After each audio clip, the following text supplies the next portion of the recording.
fridge going at the moment, which is good. Let's not jinx it. All right. Welcome back to another episode of With the Chiefs. This is episode 100. Very special episode. Cheers. Cheers, boys. Thanks for having me. Thanks for coming on. Today, To celebrate, we've got on a special guest. We do. Hey, I always interrupt my intros, but anyway. Today, we're lucky to be joined by Josh Mackwell. Josh is a very close friend of the show and member of Delta Running Project. He recently broke 3 hours at the Melbourne Marathon, running 2:58.29. Is that accurate? Yeah, that's okay. correct. I got that from Strava, but I didn't go on the... Yeah, I think I got adjusted 2:58.30, but... 29 is fine. Which is actually an 8-minute personal best. Correct. Oh, that's big. Which is good. Which is Gold Coast. Yeah, 3:06.20 something in Gold Coast last week. Yeah. So we're going to chat to Josh about his journey so far. So welcome. Thanks for joining. Cheers, thank you. We'll just do a bit of a catch up. Dom, let's start with you. What's been happening? You got married. Yeah, I got married. Went on the honeymoon. Like the running hasn't been great. Like on the lead up to the wedding, I kind of started to drop off the running, and after the ultra marathon, I was like, recovering, blah blah blah, and then just never really got back into it. Although when we were in New Zealand, I did a few trail runs and things like that, which was really fun for the honeymoon. Then after that, I've been surfing heaps, and that's kind of replaced running. Yeah, right, okay. Now that Daylight Savings is here, there's like an hour or so after work when there's still light. And yeah, I've been surfing lots, which is good. That's good. So how's the wedding? Wedding Give was us a awesome. Wedding recap. Yeah, it's like such a good day. Like it's like you're there with all your best mates, and they're all there for you to have a good time. Like, yeah, it's just awesome. Yeah. And yeah, the MCs, Joey and Chris, it. did such a good job. Like, yeah, we had two guys from school. The MCing was good. And then just the whole night, like the whole day was awesome. Like it's like perfect weather. Yeah, like when everyone's dressed up as well, it brings like a certain vibe, which is really cool. And it just felt like an awesome day. Like everyone's happy and everyone's so happy. Yeah. No, I loved it. How's live band? Live band is good Hot too. tip for weddings. Yeah. Live band's so good. Yeah. Yeah, no, it was just all the speeches were really good too. Like, you got off real easy, mate. Yeah. I was at another wedding recently, and the best man just like hooked into him. Yeah, I don't know though. Like, I feel like it's better when that do take it a bit easier. Like, because it just didn't feel like we tried to. It's not your 21st. Like, yeah. I started with jokes and ended with sincerity. So I think it was good. It was good. That was good. Good to be there with your brothers. Yeah, the whole day was awesome. Yeah, no, it was really fun. Yeah. How was honeymoon? Honeymoon was cool. A lot of hiking, a lot of relaxing. We did like the jet boating. I was trying to get Beck to go skiing, but couldn't get her up there. So we went jet boating instead, which like I was kind of like, I'm not sure about this, because they go like through these canyons down like river rapids. Yeah. And the boats, they're like this huge, like, I don't know how many horsepower, like really powerful, whatever. But the boats themselves, they're like flat bottom, so they don't actually have that much control. But that's how they like do their spins and all that stuff. But it's like far out. It's like you get so close to the cliff face. We're probably less than a meter away from these cliffs at some points, and I'm like, does this guy really have that much control over this boat? Like, it does not sound like that. Like it's scary, but like I don't know. How many waivers did you sign? Yeah, I think I prefer being like in control of what I'm doing a bit more rather than sitting in the back and someone hooning around. Yeah.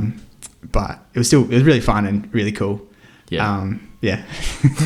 When are you making the running return, Dom? Oh, I don't know. I need to like. I think I need to join a gym or get a coach or pick a race or do something to get motivated again. But I'm still running like once a week, do turbo, and then maybe do a couple other runs here and there. But it's like maybe 40 Ks a week. How's the fitness?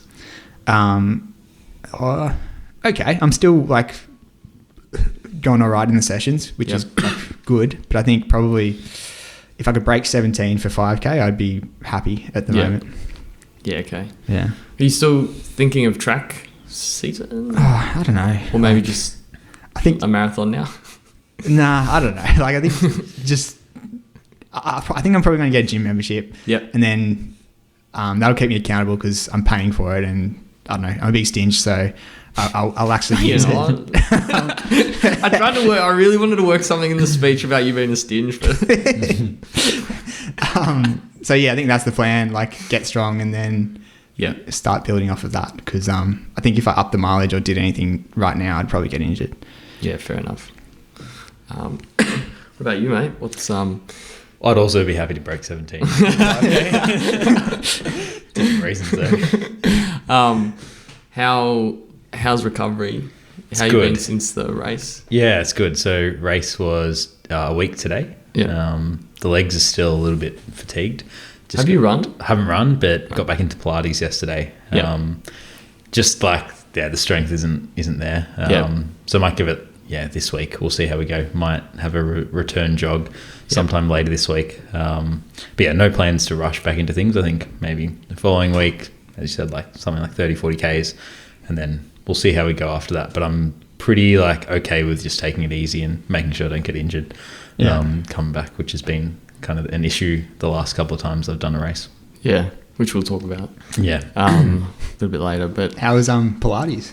yeah, Pilates you've been is good. getting Yeah. into Pilates. I can talk about it if we talk about like strength training, but I've ditched gym, but like equally it's a commitment now, like pay like $70 a week for unlimited Pilates. So I'm going to use it basically you get your money's worth the more you do, right? So I think I'm booked in for 6-7 classes this coming week. Geez. So, but yeah, it's been good replacement for gym.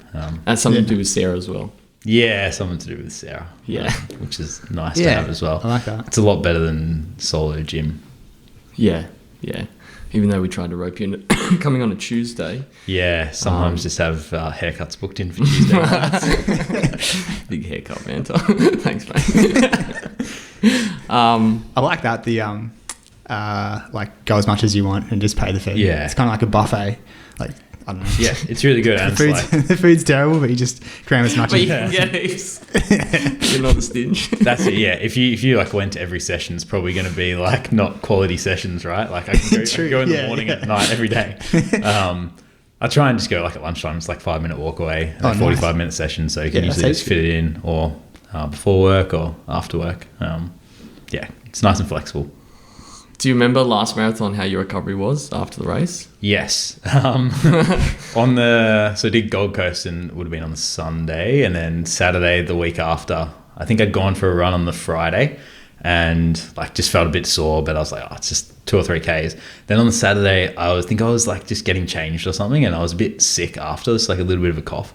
Did a pretty big cough, and then ended up don't want to say putting my back out, but shocking all the nerves in my lower back, so thinking sciatic region, and I couldn't stand up, I couldn't walk, I was literally laying down. I remember you telling me about that ages ago. So it happened the Saturday morning, and Sarah and I had plans to go do all this stuff because not training for marathon anymore, kind of celebrate. I spent the whole weekend on the couch, and then went and saw Fred, the physio, the body mechanic, first thing Monday morning. Shout out Fred. Yeah, I think everyone goes to Fred. Except for me.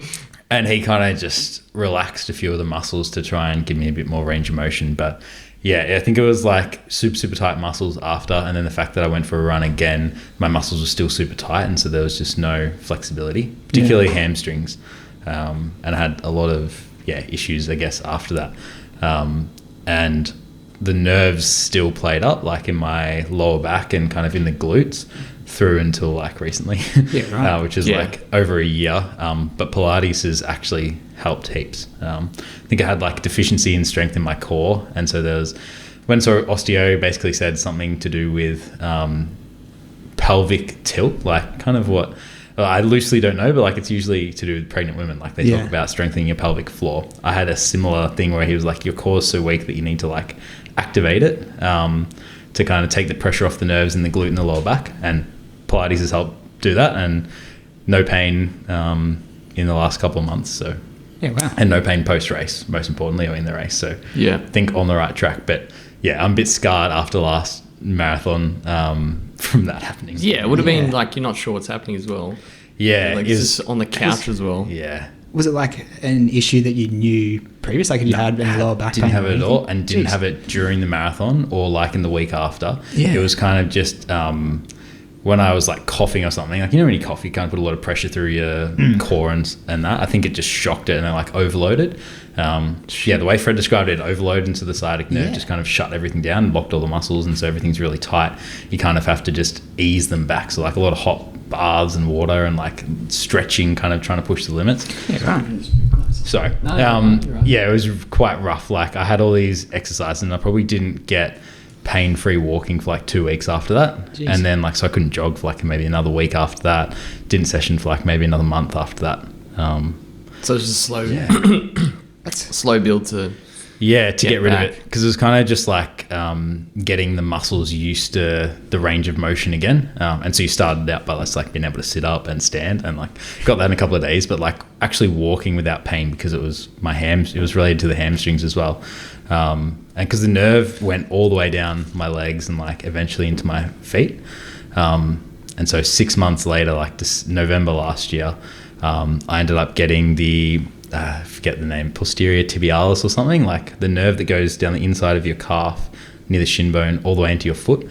Had so much pain in my foot, and it like woke me up at night that Fred thought it was like a stress fracture in my navicular. And so like I didn't run for like 2 weeks off that, but that was just load again, and the nerves just like inferred pain. But a little bit like unknown in terms of nerves, because you can't just like roll it out like a muscle. Like I kept seeing the physio, and like muscle massages, like, and the muscle relaxing relieves some of the pain, but it's not like the nerve kind of like settled down. It kind of was like a tendon. You have to wait for it to relax itself. But I was a bit helpless, like didn't know what I could do. Tried to go to the gym to strengthen things. Gym made it worse in a lot of times, especially doing like squats and deadlifts. Once the bar got over a certain weight, the pressure on my like pelvic region would push like pressure on the nerves and cause the shooting pain again. So yeah, probably for like a good 9-10 months I kept on having these little like relapses. The most recent one was, we did like a run, the three of us and Jack Hillier, around the Bay Run. It was a week after Sydney 10 this year, and I think I was still a little bit trying to recover from Sydney 10, and the Monday I went for a jog and it just like flared up my back the day after we did this long run. But touchwood hasn't happened since then, because that was kind of the final straw. I was like, I got to go see someone else. So I went and saw an osteo, and then got this snooze, and he's like, you need to strengthen your core. And then I was like, all right, I might try Pilates. So I think I finally found like a way out of it, but I'm still I've had so many like rough patches after races where I just haven't bounced back really quick, that I'm taking this one pretty easy. Yeah, absolutely. Yeah, that's fair.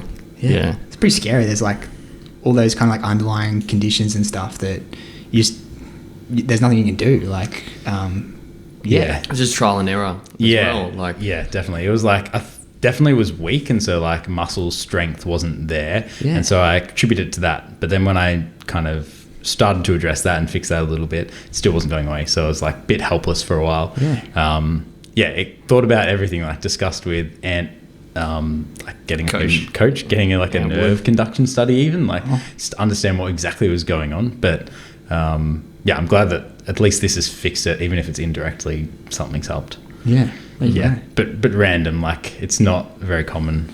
No, like a couple of people I've spoken to have kind of like had issues with their sciatica from different things here and there, but it seems like different things work for different people to kind of resolve it. So yeah, I'm just glad and hopefully that it's passed and it's something that won't happen again. But it's just always in the back of my mind. I'm super hesitant, like even to the point of when I wake up in the morning, like I could have a tightness in the muscle, and I kind of just need to be really careful, because if when I wake up and the muscles aren't like warmed up, if I just do like a big movement, like if I even just bend down to tie my shoelaces or something and I don't brace my back, like it could just send a shooting pain and like lock down some muscles in that nerve. And like every day I wake up and like it gets better, more confident. Like every day that doesn't happen, you get more confident. But like it's always in the back of my mind, unfortunately now. Yeah. Which isn't good. shit. Yeah. Rough. But you've been working through it, and obviously still got yourself in really good shape to break 3 hours. Before we get into the meat of the episode, it is episode 100, Dom. Do you have any reflections or any... How long have we even been... think Been like 3 years. nearly like 2.75. Yeah. But yeah, it's been a journey. Yeah. Now we've come a long way. It's great. Yeah, 100 episodes. Who would have thought? Here's to 100 more. You said everything I wanted to say, Dom. Do I have to give an update? There really hasn't been that much of an update, but what's been happening? Similar to Dom, I'm in a little bit of a not as motivated at the moment, but I think just still definitely motivated to do Ballarat, but it's kind of a long way away. I've sort of had a few weeks going back up to, I think like a week ago, started to build back up to like 95 Ks, but then just been like having issues, hamstring, but also like just, I thought I was having ITB issues, but I went to physio, definitely not having ITB. It's just like my quads and my glutes just super tight, so it's kind of mixing in with the hamstring. But yeah, pretty much just need to take it easy until next Friday. No sessions. Maybe a bit of Pilates. Yeah. I don't know if I'll do Pilates. It's probably a good idea, but I'm seeing Paddy, I think on Friday. We'll just create like a bit more of a targeted strength, or like change the strength program a little bit, and then just build back up. But I didn't realise I'll be doing Bondi to Manly, like the relay. So that's on the Saturday. Big. So when's Bondi Manly's coming up, hey? Yeah, it's next Saturday. Yeah, right. Yeah. So do you know, I got second place there last year. Dom, no way. Yeah. Must have missed that episode. Remember when you all sitting here with Dominic Bullock, second place getter at Bondi to Manly. I almost fell off my chair. Who's in the team? Nice, Dom. It is Chris Gatt, Matt Gore, Jonathan Forrest, and myself. I'll be taking the easiest leg, which is leg 2 apparently. What do you think that's the easiest leg, Dom? Yeah, 100%. It's just flat through the city. Yeah. It's like your bread and butter. You'd love it. I think Matt will be what's the hardest leg? 4? Bring it home? No. Probably 4. Probably 4 is the hardest, then 1 is the second hardest, then 2 and 3. Or Okay. 3 and 2. It'll be fun. Looking forward to it, but I think definitely not fit, so hopefully I don't let the team down too much, but it should be all right. But yeah, so the prescription to fix my quad is just been like foam roll every day, and then don't load the hamstring up too much, and reevaluate on Friday. So, but yeah, keen to, I guess once you get a little bit, when the momentum, you lose a bit of momentum, it's hard to get back up again. But yeah, it'll happen again. All right, let's get into the meat of the episode. Excuse me, bloody hell. Normally do a bit of like a background. So how did you get started running, Josh? Take us back. Sure. Going right back to the start, I guess, did little aths when I was a little tacker. Yeah. I'll let you surmise how good I was at it, but my favourite event and best event was the walk. That's not an event? It was an event, yeah. I often ended up winning the walk. Like it's in like the Speed power. walk, Yeah. yeah, I was like, I just pictured you just walking like. Yeah, that surmises how good I was at everything. Did you enjoy it? I did, and I used to. Did you take it any further? Or? I didn't, so I probably stopped that when I was like, I don't know, whenever you stopped that, like 10 maybe. Yeah. Did a range of different sports when I was a kid though, so kind of had a massive break. I used to play heaps of tennis, and like every now and then I'd go for a run. Like there's no real off season for tennis, you just kind of play throughout the whole year, so it wasn't like there was a pre-season where you do heaps of running like footy or something like that. Go for a run every now and then, but probably not until lockdown, like COVID times, 2020. I was playing tennis with my mate, and we were playing like 3 or 4 times a week at this point. And he's like, "Oh, I went for a run the other day." And I was like, "Oh, really? Like, how was it like?" Because tennis, you don't really have too much good endurance fitness. Yeah. Because there's a lot of stop-start and like strength moving sideways and like in your arms, not really running. And he's like long games though still, but different, I guess. Just different, yeah. I never felt like I was really fit like doing it, but yeah, maybe I could have been better at tennis. Anyway, he was like, "Yeah, you should go for a run and try it." So the next day I remember I went for a run and I set out and I was like, I'll just try and do 5Ks. That seems like quite a bit. I ended up getting to 5Ks and I was like, "Oh, I feel pretty good." So I went to 8S and like I was pretty gassed, but like I was like, this could be fun. And so then I was like, on the weekend I'm going to do a 10K. And so I did 10Ks just around an oval on the weekend. And it was so terrible. Had to stop a couple of times, but like did 10K and I was like, all right, sweet. And so then progressively kind of kept on building. I was doing a lot of cycling in Melbourne in COVID because like there wasn't too much you could do. You had to be pretty solo. And so I remember dialing down the cycling, dialing up the running. Then it got to a point where I was like, all right, I'm going to sign up for something. So Melbourne Half was coming up in October that year. Well, when is this? How long ago? This is 2021, must have been. Yeah. 2021. Because 3 years ago. And then Melbourne Marathon got pushed back from October to December that year because of COVID restrictions or whatever. Yeah. And I ended up running like a half marathon in just around in a training run. And I was like, all right, half marathon race isn't too much of a challenge now. I could do the marathon. So I upgraded the entry. And how much were you running before that? Would you say? Like not per much. week? Yeah. Ks? Like the week that I did 21 Ks and may have been like a 50K week. Okay, so you were ramping up a little bit. I was ramping up, but this is like a period from June, and Melbourne Marathon was supposed to be in October, ended up being December. Yeah, okay. So not too much to go from zero to marathon. Yeah. And then, I just did a couple of extra runs there, got up to 30K. It was the longest training run. I remember it was the day, so Melbourne had like a 5K radius in lockdown where you couldn't go further. I was lucky I was living in Hawthorne, kind of near the Richmond border, and I could get the tan in, and so it was really nice, like running along the river, the tan. But they just opened up to 10K, so I was like, all right, I'm going to go to Princess Park, which was a little bit further away. So I got to Princess Park, back in 30Ks, and I was like, sweet, I'm ready for the marathon. Anyway, ended up doing Melbourne Marathon, then been running ever since. How did you go in that race? I hit like a massive wall about 32Ks coming back up St Kilda Road. I remember like walking, and I remember someone yelling to me on the side of the road, like, "Come on, Mackwell," because I had Mackwell. Yeah. Love that. And I struggled, got to the end. It was 3:52. 3 hours 52. So I got sub 4, which I think I should have been happy with, but like I didn't really have any benchmarks. Then it was kind of just like I got through a marathon.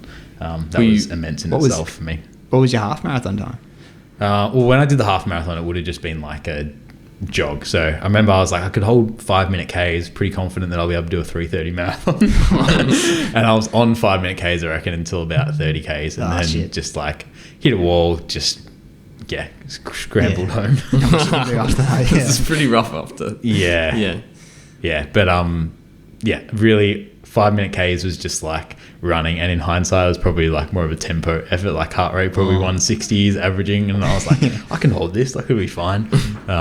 Underestimated, underprepared. At least I had gels though, that was like fine. I found some dodgy gels probably, and got through it, but it got me into the running. Got the bug after that, which was good. I was going to say, when was the moment, like after that race, were you like, okay, I want to train to get better in the marathon? I think after that I was pretty, like the legs were pretty banged up after that. I had a few issues where I tried to run on and off, actually similar issue that I had this week as well, just like a tendon in my knee was really sore and was giving me lots of pain, so I didn't actually run until maybe Feb.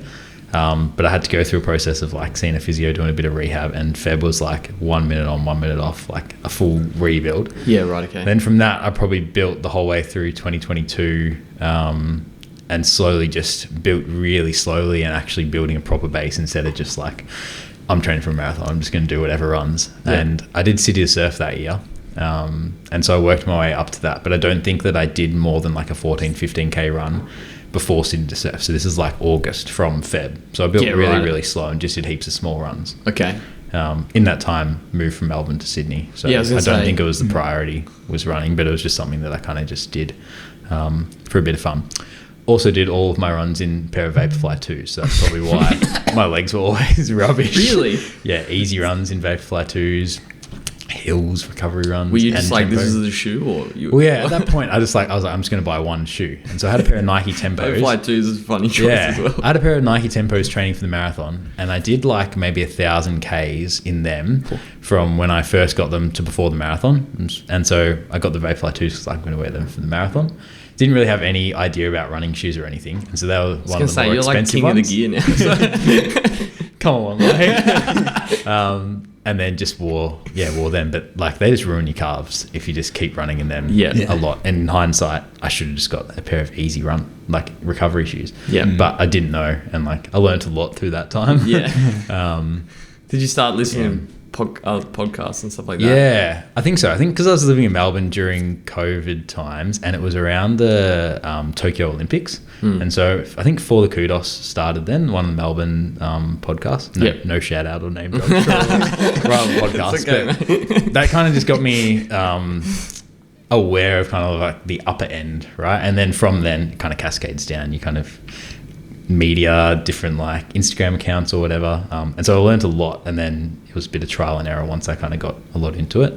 I don't remember what shoes. I probably bought a pair of shoes towards the end of 2022 that weren't Vaporflies that I could do some easy running in. But yeah, I remember doing City to Surf, and that was the longest or around the longest run that I did in that since time. Coming back. Yeah, which was a long build. Yeah. Did you do any running with like anyone else, or was it all just solo? All solo, yeah. Like when I was in Melbourne, because it was COVID, like you weren't supposed to run with other people, I don't think. And then when I just moved up to Sydney, I think I did a couple of runs with a few mates that I had, but it wasn't like I had any group that I was running with or anything. It was all impressive. solo. Yeah. In hindsight, I don't know how I did it. It was a lot of probably podcasts listening to and music and just using it as like an escape from work or COVID. Like at that time, it was just good to clear the head. But yeah, I don't know how I did. I've never, I hardly run solo now. It's crazy to think about. When did you join Delta? Yeah, so one of my mates that I would run with occasionally that I had met from work, he knew of Delta because he was part of the Crosby crew in Melbourne, but he'd also moved up to Sydney. He knew of Delta, but he hadn't been. Who's this? Raymond. Oh, Raymond, Yeah. And I live right near Gore Hill Oval, and so I used to do all my sessions there solo. But just on like maybe a Monday morning, Tuesday morning, Wednesday morning. I was like, why are there so many people on a Tuesday morning? This is really odd. And they're all really fast. And so then one day he's like, you should go. And I'm like, I reckon like that's that Delta group. So it came down probably in October, November of 2022. So after City to Surf. Yep. And then, been ever since. That's how I got into Delta. Who were you friends with first when you joined? So a bit of a story. So I went with Raymond for the first time on that first session, and he'd been to the cricket the weekend before with a mate of his, and his mate brought his housemate. Turned out to be Aaron Skinner. And so Ray and Aaron kind of like, I know you. And then so I got talking to Aaron. Yeah. And so Aaron was definitely the first person that, chatted with there. And then, Aaron kind of introduces you to a few other people. It's Mike Turner at the time, and then George Barr. And then you kind of just run with different people and you chat with different people. Remember the first time I spoke to Luke, and he was telling me about he was going to do Berlin. So it must have been early 2023. And Berlin must have been online. And I was like, this fast guy must be so nice. Like he's chatting to me. I'm right at the back of the pack. I was like, he's so nice. He's giving me the time of day, cooling down with me. But that's what it is, right? You just run with anyone, no matter how fast you are. Like everyone kind of does warm up, cool down at 5 minute Ks. Calling me a fast guy. That's how I got into Delta. Was that a park run? I can't remember. We did a park run after that. I remember 2023. Yeah. What did you run there? Because I remember that was a big PB still. Yeah. So the start of 2023, I started to take it seriously. After doing Delta, I was like, all right, I'm getting into good shape here because the sessions were making me work hard just by having people there. Like you just overextend yourself and get some good gains. Broke 20 for the first time early 2023 at Greenway.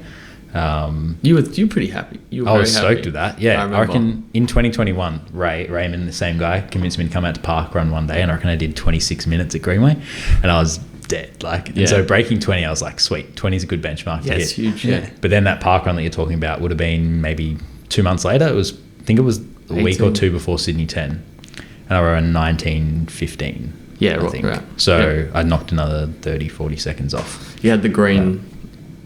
The green elf flies, the Ecodon turtle looking ones. Yeah. Still have them knocking around. Yeah, they were good. Yeah, I remember running that with you because Mackwell was there, Tobias was there. It was the first time I met Tobias. That's right. I remember Matt ran like low 16, super hungover. Yeah. And Scott was probably there as well, running his ever solid low 16. Oh, yeah. That's good. Yeah. We've had a few good hit outs at roads, actually. Definitely. Yeah, all my 5K PBs have come from there or Sydney 10. Yeah. How about that's your current, so that's your current, what was so same thing 1740? happened. So literally we did park run maybe 2 or 3 weeks before Sydney 10 of this year. Yep. And I ran a PB there. There was a big group of us there. It was Chris Gatt was pacing, Georgie, Adrian, Zach Oakes and I. Yeah. And Adrian, Zach and I went 17:30, 17:31, 17:32. Yeah. So I was in the middle. Yeah. Yeah, that's a good story. Another day. Yeah. I was running with Georgie, probably 30 seconds behind Adrian and Zach, and almost got both of them. Like I got Zach for 1 second and almost got Adrian. Apparently they heard the alpha. The big alpha 2s coming down. It was like a 3:10 last K. Yeah, so what's the deal with that? I don't know. I still hold that one pretty close to my heart. That was so good. But I don't know how you found such a fast K in the last I'm so cooked in that last. I was actually looking at that Strava the other day when I was procrastinating from studying. And my heart rate was 191 in the second to last K, and it was a 338 because you kind of go over that little hill. Yeah. So I went 338 to 310 in that last K. That's wild. So once we hit that downhill, I was running with Georgie and we were both like breathing hard, pushing hard, and I was like, I got to go. Like I got to just give it a bit of a kick. So I went really early, probably 800 meters to go. Yeah. And then, so the last bit would have been super quick, like the last couple hundred meters. So I remember I went past Chris and Chris was like, kick, you got him, kick. Yeah. And then just giving it absolutely everything. But that's definitely the fastest I've run in a K ever. Wow, that's crazy. But then did Sydney 10 like 2-3 weeks later, and the last 5K was 17:28, so another 3 seconds off that. Yeah. And that was watch 5K from the 5K mat halfway through to the finish. So it's not official, but it was not Strava 5K, put it that way. Yeah. Let's talk about Sydney 10 because that was a ripper race. So you were running with it was a big pack. Yeah, it was a big who started in that pack? It was massive, like Andrew Eady, I think Andy Marks, Andrew Bullivant. I think Claire was there at the start, Claire Hay. Was it a 36 minute? It was a 36 target? minute bus, we were all trying to go sub 36. And then there was Zach Oakes, Nick Zenos, and there's probably a couple of other people, I think Owen Rebel as well, another one of the Delta guys. But it was just like a big bus, and I think Buzz was there as well, somehow as well. Buzz. Oh, yeah. I remember Buzz moving in front of me at the tail end of the first lap. But so we all had this goal, and we were all like, sweet, let's go out at 18-minute 5K pace. And I was at the front of the bus for probably the first 4K, and I remember going up that first hill coming back before you turn left. To go down that massive straight where the stadiums are, and I remember looking around. That was the first time I was like, shit, I'm struggling a bit here. And Edie and Buzz went to the front, and I kind of sat in behind them for a bit. Then when we went past 5K, Nick and I gave each other a big high five because it was 17, must have been 17:58 or something. You guys would have still been feeling pretty comfy. Yeah, we're feeling cruisy then because that's on track for sub 36. So sweet, it's in the bag. And then Nick and Zach pulled away going back down that same straight, so probably before the 7K mark. And I was like, I can't let Nick go. Nick and I have been chatting in the weeks leading up, and we were both really fit. We knew that sub 36 was on the cards, and I was like, he's gone. I can't let him drop me. We're having a race here, the two of us. And so I remember I was still in the pack with Edie was definitely still there. And I just kicked down a little bit, dropped the pack and caught up to them. but I had a lot of momentum, so I went past them as well. So I picked up Zach. I think Zach dropped off the back, but then Nick came with me, and so I was running with Nick probably until about 8k, back when you turn left back up that main straight, and he kicked again in front of me, so probably had a good 20 meters on me, and I'm like, I've got to dig deep here. So I did massive kick past him, held that, and then got faster and faster towards the end, and just that was the hardest that I've kind of pushed until last Sunday. But that was the hardest I pushed. Like I was feeling really sick, like just going to the max. I remember I passed Josh Moran, like coming, like, you know when you're going up into the gates to come back into Olympic Park, and I remember I passed Josh Moran and I was like I didn't think I'd be this quick. Like Josh was running super fast. Gave him a little bum tap on the way past and a little bit of a smile. What, while you were running? Yeah, while we were running. And that's a good place to pass people, I reckon. It was, yeah. That's something Aaron would do. Yeah. I love Josh. Josh is a good guy. And then, I remember just kicking home. And that was a massive negative split then. It would have been about a 30-second negative split. But that was like the highlight. Of the block. Yeah, of the block. Like just, so far that's that was amazing. Was it one of the races where you felt like you could just, there was no issues with pushing? Yeah. So Anne and I had kind of discussed like what the plan was. So take a step back. The plan for this year was do Sydney 10, Gold Coast half, Melbourne full. And that was kind of just like strategic build up with all these nerve issues. I was like, I just want to get the body right and make sure we nail these. So Sydney 10 was like the first one. I didn't really have any discussions with Ant about holding back. Like it was just like, just go for it. And so I absolutely sent it. And I think my issues or hesitancies were like, maybe I've been holding back too much in races. 3:10 last K and that 5K, maybe I haven't been actually setting the pace properly in the first parts of the race.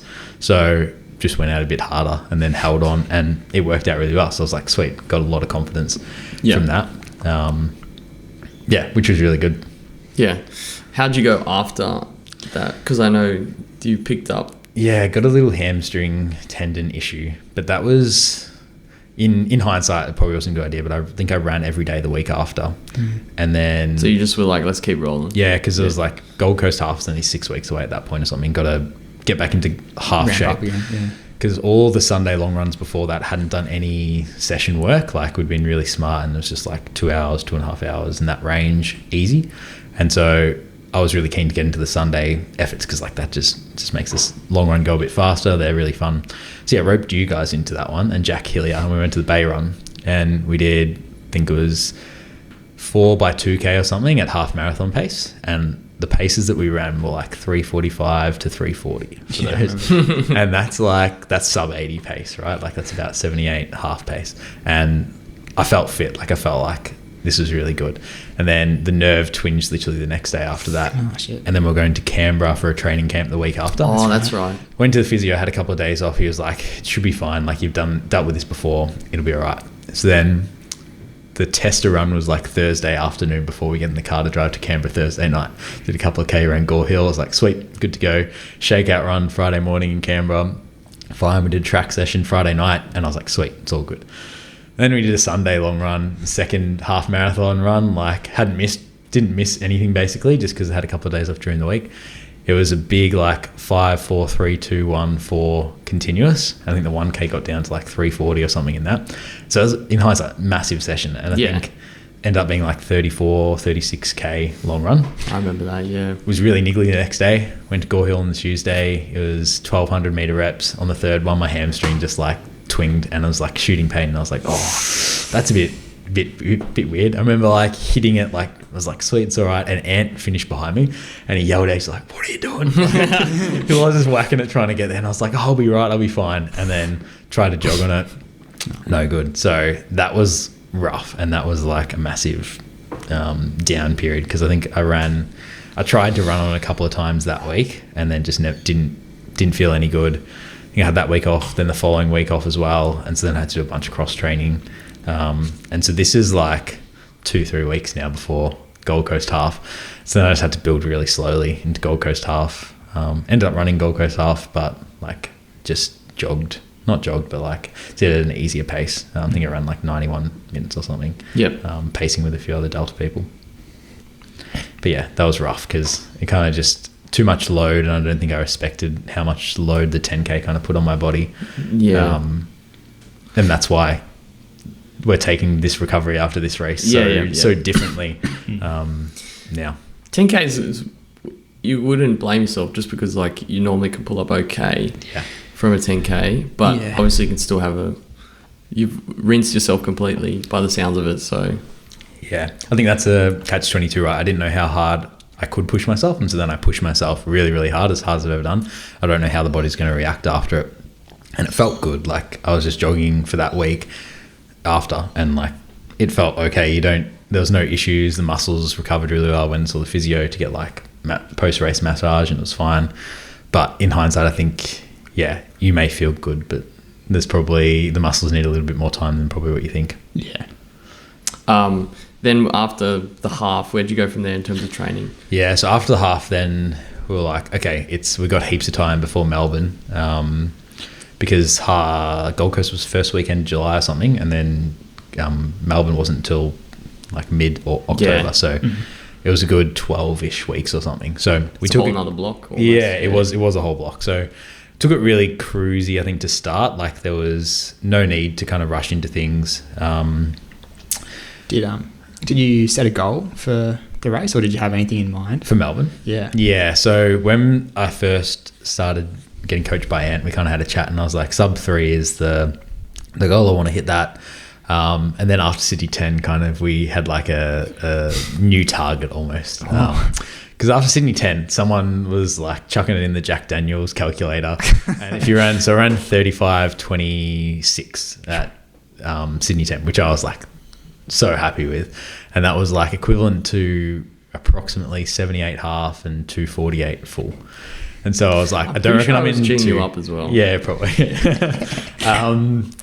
Didn't think I was in 248 shape, but we were like, okay, maybe 255 is a good goal to get there. And I think I held fast to that. I was like, low 250 probably, if I hadn't got injured, was like a really achievable target. But then 255, I was like, that's in my head. So then probably had 2 or 3 weeks of just easy running, one session a week. And then we started to do like Tuesday and Friday sessions, and then adding in Sunday long run sessions. So I think I probably did about 5 or 6 over the whole 12 week of Sunday long run sessions. But there was Sydney Marathon in there, which I just jogged, was massive long run. And then one weekend where I was in Byron, which I just did like a tempo-y long run myself, but it wasn't really like a structured workout. But I got up to, I think 4 or 5 weeks, I did it about 80 to 85 Ks. 1 week at 100, then Sydney Marathon week, I think, was the 100 week. And so I had like a 60K week after. 1 week at 100, and then tapered from there. So a lot below kind of desired level of marathon mileage. To put it in context, when I was doing Sydney 10, I think I had about 4 or 5 weeks at like 110. Really? And that just got so much, that got a lot of fitness. I think I was doing running every day, maybe 1 day off every 2 or 3 weeks, 2 doubles a week on session days. And that just got me so much, like the fitness was just peaking because of that, I think. Yeah. And because I could maintain that as well. And so it was a little bit off that, like 85 is not 110, right? Like that little extra fitness that you get from those extra couple of runs. Extra run or two, yeah. Yeah, so it wasn't ideal, but the main thing was not to get injured. Like it was like, we need to take this really conservatively and get there, and didn't get injured the whole time. So massive like plus from that. Got to take that as a win really, and was able to get out and do all the sessions. So yeah, it was fine, I would say. Yeah. Not great, but okay. Yeah. Well, there's a lot more you can do in the next block, essentially. But Definitely, you still made the most of what you could have at the time. Yeah. Which is solid.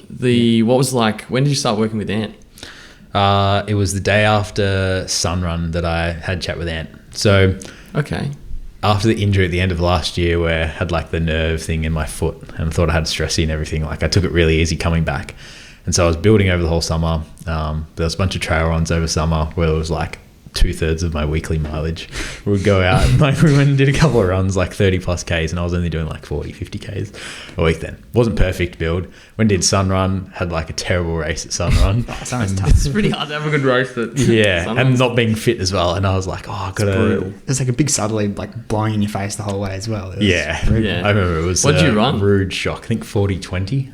Okay. And so it wasn't nowhere near I wanted to be. I was pretty disappointed, but it was like it, in hindsight, just gives you an appreciation for fitness and like actually building properly, and that you can't take that stuff for granted. You can't just go out and easily run a sub 40 10K if you haven't been training properly. Yeah. But that course is like 2 minutes slow. True. That's what I tell myself. I didn't want to hear that from anyone else. So I was like, no. That course is not something you want to do not fit as well. Yeah. Like, No, So tough. it'll just beat you up. I'll do it next year and give it a case of its own medicine. Taste of its own medicine, sorry. So I had a chat with Ant the next day. Sorry, that's where we were getting to. Yeah. And I was really disappointed off that, but we were like, don't worry about it. Like, let's just go into this year. And so, we kind of just set the goal was Melbourne Marathon, A race. And then the other ones were just kind of not filling in the blanks, but like Sydney 10's massive race that heaps of Delta people do. And then wanted to go up to Gold Coast with everyone, but I didn't want to do the marathon again, just because I wanted to give a half a crack. I remember thinking that I want to have a block with a half as the actual goal race, as opposed to doing a half in the middle of a marathon block. Didn't work out that way. Still yet to do a proper half block, but that was how we started chatting. So that was like early Feb. So it's been about 8-9 months now. And what did your structure change a little bit once you started, or because what do you normally do for the week? Yeah, a little bit, but not too much. I think the main focus, I think Ant's methodology was kind of aligned with where I wanted to go and what I was trying to do anyway. So I'll go through the whole week because it'll make more sense. But Mondays, easy runs. So anywhere between like half an hour, when I've been building back to like an hour. I think ideally if it's a marathon block, that's sitting at about an hour to 14K. Tuesday, Delta session in the morning. PM, I was doing double runs when it was like peak mileage. Wednesday, MLR a little bit quicker than just your easy run. So we sit about 450s ideally. Shout out Circular Key Wharf. We usually get the pace, like push the pace a little bit because it's pretty flat along the city, and PM, it's a good run there. It's a good run. But I think that's probably the main thing that changed was Ant was like, you need to do them a bit faster, because I used to do alternating weeks, Camaray and Castle Crag loop from my place, and then a city loop. And so, because they're both really hilly, like I'd average like maybe 530s, but it would be a long zone 2 run. This is kind of like pushing the top of zone 2, like the heart rate's getting up to like the 150s for me. Probably close to 160s coming back across the bridge when we're doing it. But I think the methodology there is just to push yourself. That's like a steady run and a long run, which will give you some good gains, especially on tired legs from the session the day before. Thursday, another easy run, so 30 to 45 minutes. I mean, ideally it's probably up an hour in marathon training. Friday, basically the same as a Tuesday. You do a session and then double in the afternoon. The sessions for Fridays were a little bit different, like depending on whatever the Tuesday Delta session was. I think ideally if Ant was planning it out and had like full control over setting the session Tuesday and Friday, as opposed to doing whatever the group's doing at Delta, the Friday one would be sharper or hills. Hills were never good for my nerves, so we didn't really do too many of them, but I did a couple in this most recent block. That's probably where his like methodology kind of came in, what he thought would be good. Then Saturday is like an hour run, maybe up to 15K, I think, ideally in the marathon block. And then Sunday, long run. When I was training for Sydney 10, it was about 2 hours to 2 hours 30. I think I hit 2 hours for a good like 3-4 month period every Sunday, up to about 2 hours 30, which is about 30K, 5-minute Ks ish. That's a standard week. I mean, that's ideal. Given that I've been kind of a bit niggly and injured, a lot of those Monday, Thursday, Saturday runs have been either rest days or like 20 minutes, 30 minutes, like 5-6K shakeouts, that's just where that fitness comes in. Like once you can get them to an hour, like and you feel good on those. I feel like I was getting a lot fitter, but unfortunately didn't get those ones up. But in a fully fit, healthy block, like if they're doubling, that's the extra where the extra 30-ish Ks comes from.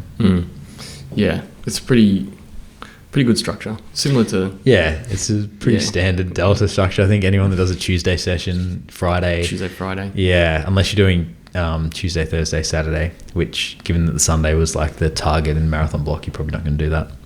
Yeah. What were some of the key sessions? Yeah, so I think the main sessions were like the Sunday sessions that we kind of planned out. Not to discount like the Tuesdays or the Fridays, like we had a few good sessions there, but the main Sunday ones were like the biggest one was the 5x5K, which you and Tobias and Shibby jumped in, which was really good, and I think Nick and Buzz are in there for a bit as well. 5x5K marathon pace, that was good. Love that one. Remember doing that for the last block as well, and like just really enjoy that because you're really fit. It's a really fun run. The 30 plus Ks goes really quick. That was the biggest one. Then there was the first one was a 6x2K, which I did up at North Ebb with George Barr in Cloud Monster Hypers. Never again. It was a rough day. It was like really hot, unprotected. It was the first one of the block that I was doing a long run session, and we just thought 6x2K wasn't that long. In hindsight, it was pretty long, but we both did in the super trainers. So she had Super Blast, I had Cloud Monster Hypers. It was a bit hot. North Head's a bit hilly. It's just recipe for a bit of disaster. Do you have a windshield as well? I did have a windshield. I think I had Georgia in front of me for the majority of that. Even got dropped on the last rep. I got dropped in the recovery between the second to last and last rep by Georgia. That's probably a big F for you. Yeah, it's a bit of payback, I think.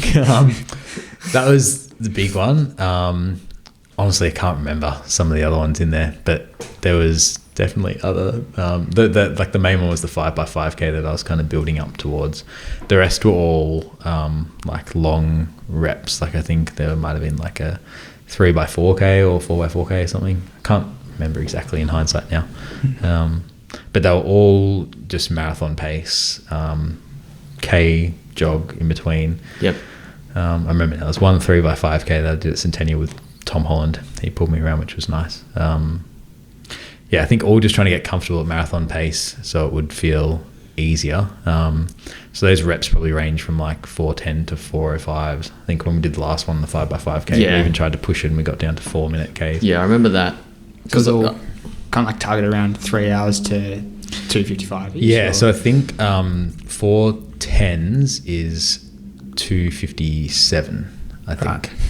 Roughly. Maybe that sounds about right. Yeah, about that. 413s is like 3 hours. I was thinking 407s was target pace because that was about 255, yeah. I remember, that when I did that session, it gave me quite a lot of confidence. So, and the way you ran the session yourself would have given you a lot of confidence because you pretty much nailed it. I remember you doing that session. I was Tobias. Yeah, you're on the bike. Yeah, that was reps. so good.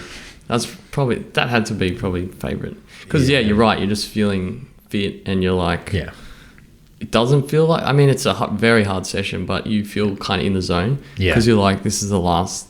I've got to nail this sort of thing, and then I can take the foot off it. Not a lot, but it's probably the last big. How many weeks out? That was 2 weeks out. That was 2 weeks out. Okay, so there's one taper session in there, which is like 8 by K on K off at marathon pace, which you did as well.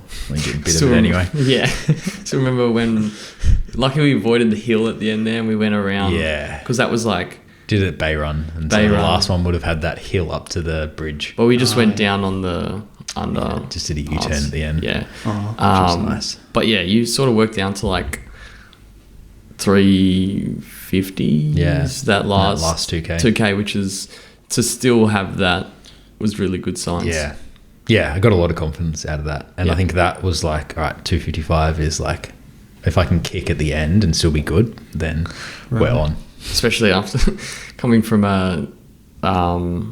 you've come quite a long way in a short period of time, particularly the 3 hour 50. So to be nailing it's almost a session like that, it's wild. Okay, let's chat about the race. Yeah, okay. How did the firstly, it was a good going back to, you obviously like Melbourne and Yeah. MCG and all that sort of stuff. Yeah, I grew up in Melbourne, so it was nice to go home. And I think it was like when I was thinking about doing Melbourne, it was from like after Gold Coast last year. I was like, I want to go back and do Melbourne after I've done it once. Yep. Bit of redemption and actually race it properly and set a good time there. So yeah, it was nice to get back. What was the weather and stuff like? Weather was good. It was like 6-7 degrees at the start line. Started at 7 a.m. though, which is not ideal. I think I would have preferred a 6 a.m. start. Yep. Melbourne's a bit of a sleepy city, obviously. 7 a.m. start. But the weather was good. But the sun was like rising as we started. Okay. So like you'd rather have a bit of time in the dark, like in Gold Coast, I think, where it's not going to be as warm. Yeah. It was only a top of 23, but Melbourne's like very dry. So it wasn't humid, which is good. But the sun came out and it was in your face the whole way down Beach Road. So it got warm towards the end. Yeah. Okay. Actually, one thing we didn't talk about is nutrition. So what was your plan going into it for nutrition and for race pace and stuff like that? Yeah. So plan was to have gels every half hour. So Morton gels. So I was going to have a caffeine at the first and the third gel. So half an hour and then 90 minutes, and did that. And then have a gel, every half hour. So till 2 hours 30. So 5 gels, thinking that I would finish in about 2:55. So they're roughly spaced out. Ended up having an emergency gel at like 37K, which would have been about 40. So I must have had the fifth gel before 2:30 because I had the second gel like 3 or 4K after that. The second gel in that little block, which was another caffeine gel, like right at the end, because I needed it. So probably slightly under maybe. For next time I'd probably bump down the gap to maybe 25 minutes and or use higher carb gels. Like the Morton's got 25 grams, so I was getting 50 grams an hour, which probably not too much. I don't know. I think the marathon's like you're pushing your body so hard that it can only tolerate so much anyways. Yeah. But I reckon, that's true.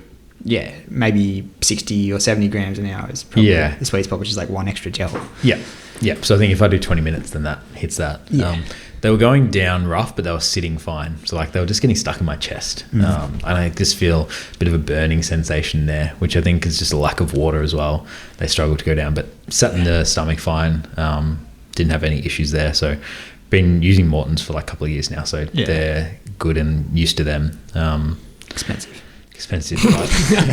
I probably should like bit trial and error around and others, but I'm more just like I know that it works and I don't have to worry about it kind of thing. So that was nutrition strategy, and then water at every station. I have a bit of a gripe with I was about how to say, frequent the water stations were. Words for Too many water stations? No, there weren't enough. Sydney Marathon, because Sydney Marathon had a terrible weather experience last year. They overcompensated, so there was water stations every 3Ks. So you're getting that right? So frequent. Every 3Ks. I had I was just jogging that, but I had to sip at every single water station. In Melbourne, they were, I think, supposed to be 5 to 6Ks apart. But I just remember from coming back up Beach Road into St Kilda, there was probably like a 6-7, in my mind it was like 8 or 9Ks, but it's probably less, stretch without a water station, and I really needed it after a gel. And that just didn't help them go down. I think I benefit from just having a little sit and just get it down. So I need to try and rope someone in for a bike session. I let Sarah know, I was like, I need you on the bike out there today afterwards. Sarah. Yeah, for next time we'll go back to the drawing board on that one. Maybe carry some water or something. Gotta be on the bike. But that was nutrition. I think went down well. Did a good carb load the couple of days leading into it. So much so that usually try and have a bagel before a race and could only get half down in the morning because it was so full, which was perfect. But it didn't feel like uncomfortably full on the start line. So nailed that. Race pace strategy was to start out at 410s. So hit 410s till halfway and then progress it down. So I think I had a bit of confidence that I would be able to progress it a little bit more and try and just do a bit of a negative split there. And then the last couple of K, like from basically the hill after the 10, just send it from there and give it everything that I have.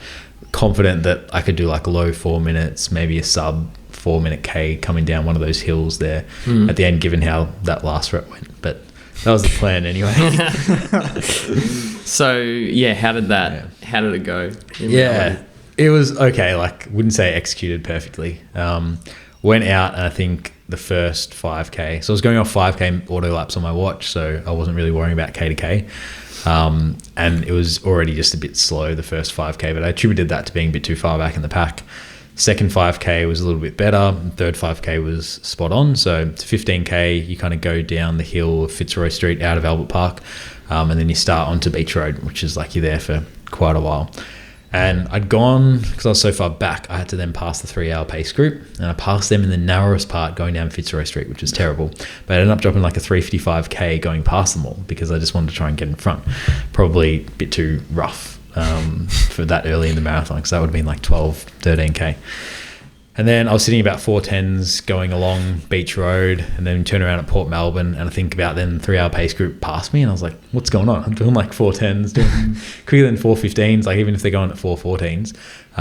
And you had a bit of a headwind until you turned around. So it must have been the headwind actually before we turned around that I got past. Then I was just trying to hang on to the back of that pack, but I kept on dropping, and I was like, it's feeling a bit too hard. So I dropped the whole way going south, even with the tailwind, which I knew wasn't that good. And I think I couldn't get the pace kind of quicker than 4:16s, 4:17s, which I knew that was 4:10s was supposed to feel really easy to then kick down from there. So I was like, I've just got to pull the pace back a little bit here for a couple of, like, in my mind, I was like 1K, I'll just pull it back 2Ks and then we'll feel better. We'll get back onto it. Just never felt good. Like the breathing was just too hard. I was kind of struggling. And then Sounds like you were still pretty calm and cool though. Like, if that was happening to me, I'd be freaking out like shit, like my race is done. Yeah. I was like, I knew that sub 3 was the fallback goal. 2:55 was the main goal, but sub 3 was like, that was the actual, we have to just hit that. And so I knew that I'd banked enough time early that I could just cruise at 4:16s, 4:17s and kind of do that. But the 3-hour pace group got really, really far in front. Like when I did the turnaround at the south end at Elwood, they were probably a good couple of minutes in front of me. And I was like, oh no, like, so I turned around and I was solo from basically then. Like there's just no packs. Everyone's kind of spread out because you run back into a headwind. Yeah. So it's like head down running into the wind, just going a bit slow, like just trying to keep one foot in front of the other. Then you turn right and you keep the headwind somehow and you go up a hill in St Kilda. And I was just like, remember just grinding up that hill, like head down, just one foot in front of the other. And then I was like, all right, you just got to relax here a little bit because it's flat along St Kilda Road. Then you go down a little bit to hit the 10. You got to feel good for the 10 because that little hill is like a little bit of a challenge. Like it'll get the heart rate up a bit. So then go relaxed a little bit, got a few sub 4:10Ks in, had like a low 4-minute K when you go down a hill around the gallery. So I was like, okay, sub 3 is definitely on here. I've just got to hang on. Like I just kept on thinking, I just got to hang on. This pace is enough. Like 4:10s even, that's enough to guarantee sub 3. Hit the hill and I was like, all right, you just got to grind it up this hill. Then I had a couple of like 4:20Ks up the hill, but the heart rate just spiked massively. Got up to, like I didn't have heart rate there, so I wasn't getting that negative feedback. But looking after, I think it spiked at like 190 or something going up this hill. And I wasn't going fast. Like I was just breathing hard.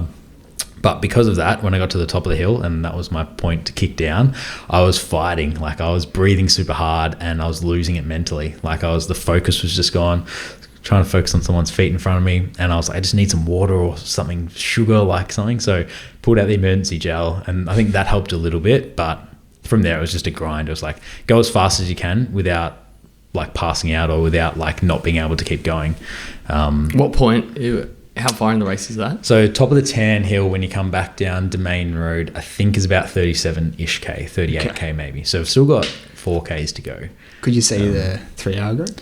No, I couldn't see the 3-hour group. And I was just head down. Like I wasn't really focusing on anything. It was literally the one person in front of me. Yeah. There's tram track lines along all these roads. And so I was really careful not to stand in that because your ankle can go easily.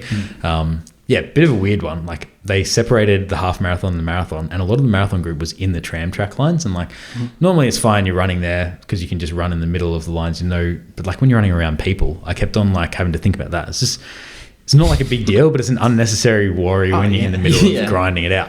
And come back down St Kilda Road before you hit Fed Square, you turn right and go back down to the MCG. I like remember all of those moments really vividly, but I just remember in that moment just grinding it out, just got to keep going. That's the worst part. Pushing hard, it was just if I pushed a little bit too hard, I would have like gone over the limit there. somehow I got in. Remember getting down the hill and kind of just like, it's not too far. Like you just keep going, got into the MCG and then saw the 3-hour group as I was entering the MCG coming out of the tunnel. I was like, sweet, I've got it. Sprinted past them, do along the white MCG, got to the end and I didn't know what I'd run, but I knew it was sub 3 because they're definitely in front of the paces. Yeah. But yeah, it was not in a good way, I think, like getting to the end there. But yeah, got to the end. I remember hindsight, I saw a video when I crossed the finish line, some guy just stopped and like I accidentally knocked into him. Like, you know, when you cross the finish line, someone just stopped there. Like, kind of just your momentum. Go out of the way. And I thought someone else knocked into the behind of me. Seen a video after, the guy's giving me a massive shove after. He wasn't happy. What? Yeah, not good. Like, I didn't intentionally mean to run into him, but like he kind of just, anyway, I was so out of it, kind of just fell to the ground and saw this pair of black shoes and this pair of bright shoes come over, and it's Buzz and Georgia, and they're both shaking me going, you did something through, like you got it, which was just so nice. I like couldn't respond to them or anything. I was just like trying to breathe, but it was just so nice to have them there and just like celebrate that. I knew that I'd got sub 3 at that point, and that was the goal. The fact that I was disappointed that I'd like grinded so hard, I was happy that I was able to hold on and then remind myself that sub 3 was kind of the goal. So I should have been happy. I mean, you couldn't have done that much more. Like you pretty much raced it hard and like you didn't fall off. Yeah. You didn't fall off, like blow up completely or anything like that. Yeah. I love that. Like, the mantra of just go as hard as you can on race day. Like, you can stress about paces before, but you can't just go into effort on the day. And I think I did that. Like, I worked so hard in the last 10K that like I knew that I was working at the absolute max that I could have on that day, which is all you can kind of ask for. Yeah, for sure. What was the pace in the last 5Ks? Was it going backwards at all? I don't know exactly. I can't remember the splits, but I think for the last half, because like I only remember off the 5K splits from like the after race, but it was hovering between 416s and 417s. So it wasn't a massive blow up from 410s, but it was a little bit off. But I managed to hold that. But the last 2K would have been a bit quicker. Like, I don't know, guess about 406 pace for the last 2K, which is good to finish that. But I think, I was just knew that it was coming closer, and like the faster you run, the quicker it's going to be done kind of thing at that point. Thoughts on, I'm always conflicted about going out and then like kicking down after. Like it's so far that it's, I don't know, it's always going to be hard mentally, even if you've run it like a little bit slower. Yeah. That's just, I'm not sure. Not that I've paced a marathon well. But Yeah, I don't know either. Like the only other marathon that I'd raced was Gold Coast, and I didn't blow up massively, but I blew up significantly. Like I was going for low 3s that time, and I think I did about 32K, and I just dropped maybe like 15-20 seconds per K because the legs were really heavy then. So I was like, I don't want to do that. I want to have a race where I'm finishing strongly. So in hindsight, like I didn't blow up massively, but it's still not the perfect race where you kind of can go out, feel good, and then progress the pace, which I think to run like a perfect race, you kind of have to know where that easy pace is for the first half or 30K to then kick on from there. As I said, I haven't done too many marathons, but that was ideally what the plan was. It's a pretty good one though. Yeah, in hindsight, like to not blow up massively, I think is a big win. And the legs got through it okay. That was one thing I meant to say. Like in Gold Coast, the legs died at like 30-32. Like quads were like concrete blocks, and that was the main thing. I was like, I need to hit gym hard, and so big program over that. Which the gym was like up and down because of the nerve issue, but Pilates as well recently, where I'd like blended that in. The legs were fine the whole way. They didn't blow up. No cramps, no pain in any of the muscles. Like the only thing, my knees were a bit sore, my ankles, but like joints, muscles, like different, right? So the muscles were fine, which is a massive win. So I've got to take that to the bank as well. Yeah. How often were you doing gym and Pilates in the block? So I was doing gym at least twice a week up until about maybe 2-3 months ago, and then started doing Pilates. And I was doing Pilates in gym for maybe 2-3 weeks. Then I just went fully Pilates, and I was doing 5 sessions a week. Yeah, right. So I was doing like Monday, Tuesday, Wednesday, Thursday, and then a Friday or Saturday. So I was doing it like in at the same time as running. Yeah. And getting it in. But the benefit of Pilates, like different sessions target different things. So some days targeting your legs, others like there's a bit of cardio in there, others core and upper. So it complemented running really well. But I attribute that to like the strength and because it's different from gym. It's kind of like lower time under tension, lower weight, like time under tension, endurance, which I think could be beneficial. I'm definitely going to keep doing that because I think it's all go have weighed in somehow, but it was a massive win just that the legs were strong at the end. Yeah. And is it like reformer Pilates or? It's reformer Pilates, yeah. And there's also like rowers and bikes at the end. So it's a mix of a bit of cardio as well. Yeah, so I just don't go too hard on that. Like I use that more as active recovery. It looks really hard. Yeah, I did it yesterday and today, getting back into it, and like my legs are still a bit fatigued after. Loving the Instagram stories of yeah. You always get a caption. You, Sarah, and Georgie was going for a bit as well. It is good. Like it is hard, but I think I've definitely gotten stronger. But it's one of those things where you kind of just make it as hard as you can, so it suits kind of however strong you are. But there's definitely weights where you can make it more like if you're ready for a big session, like I can get the heavy weights out and make that like the key session. So there's like a loaded lower session where it's legs. I get the heavy weights out for that and treat that as like the heavy gym session of the week, and the other ones are more just like mobility and stability work, I guess you could call it, which is good. Yeah, it's a good way to do it. Yeah, it's like similar to gym, like you do the same exercises like squats, hamstring curls, core stuff, like the general kind of gist, but it's more structured, kind of like spin classes, as you were saying before. But it's just someone telling you what to do, so you don't have to think about it, but you hit all the same areas, all the muscles get a workout. But the benefit of it changing classes every day is new and it's like mentally stimulating as well. You don't have to worry about your gym program that I had a gym program that like I did, but it was always like I didn't feel great coming out of it. This I kind of feel a bit better. Yeah. Well, the gym sucks as well, like when you got other people using equipment and it's like, I meant to do this today, but I got to wait around for this guy to use something. I got to find something else to do in the meantime. Definitely. And then even when you do get the equipment, I don't think my technique was particularly good, and I'm sitting there like looking up YouTube videos like, how do I do this? I think I've found what works for me, which is good, so I'll keep it up. It's a good alternative, I think.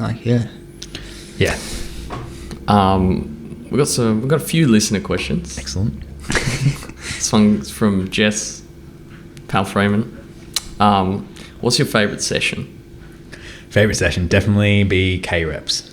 Something like 8x K, or even mile reps, like in that range. I think some of the best sessions I've had have been North Head mile reps. Yeah. Mile reps.